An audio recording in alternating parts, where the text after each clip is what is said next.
All right. So I just watched David Ayers' Bright on Netflix. Man, I got to tell you, that movie was awesome.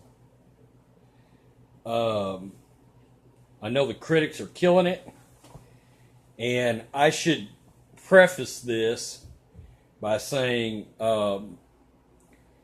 I really I like David Ayer movies. I like Fury. I like I like Suicide Squad. The magic thing in Suicide Squad I was kind of iffy on, but that rough, team together, team up.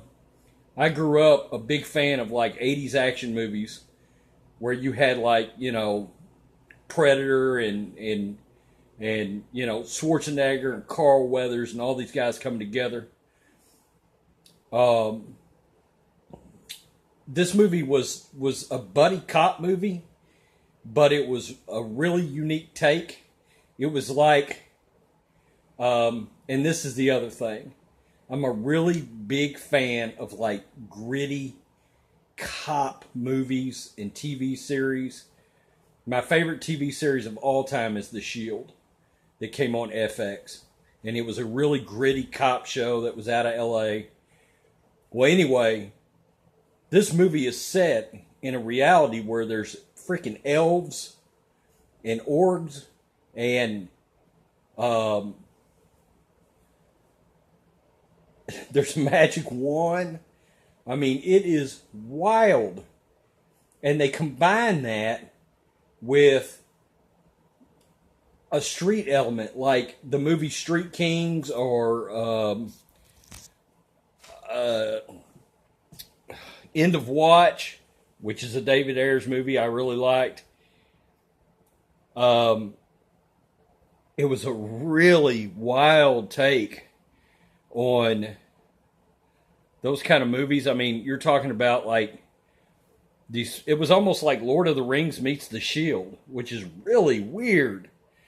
Um, it had very much have David Ayers picture tone. You know how like Michael Mann's got a specific, his films have a specific look to them. David Ayers, it's typical David Ayers.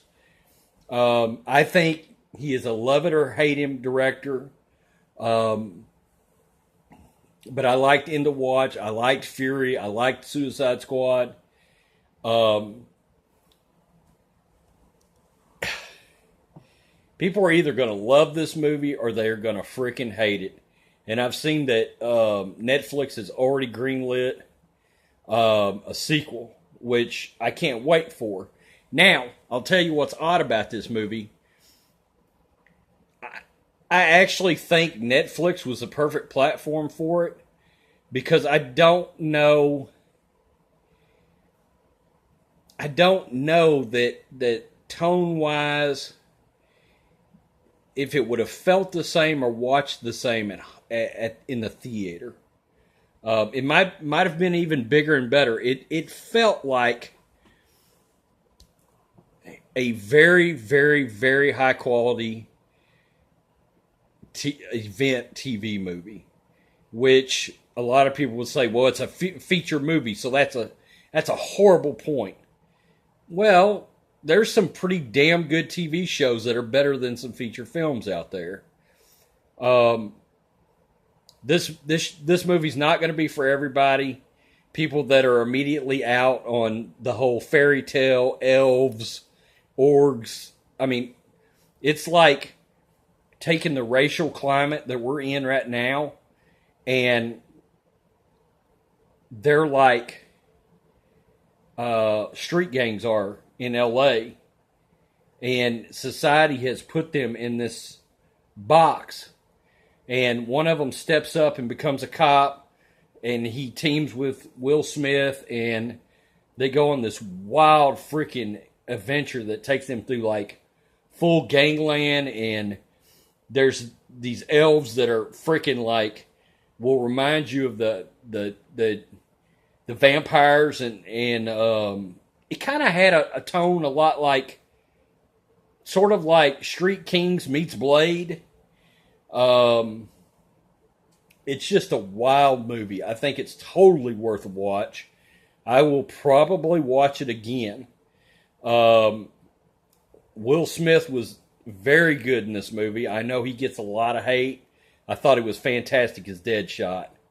Um, but critics are killing this movie, saying it's the worst movie of all time, and blah blah blah. No, it's not the freaking fucking piano or the English Patient. It is a balls to the wall cop action movie.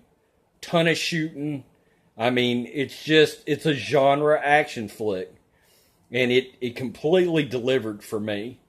I would say go into it with an open mind, and know that you're going to be watching something totally different.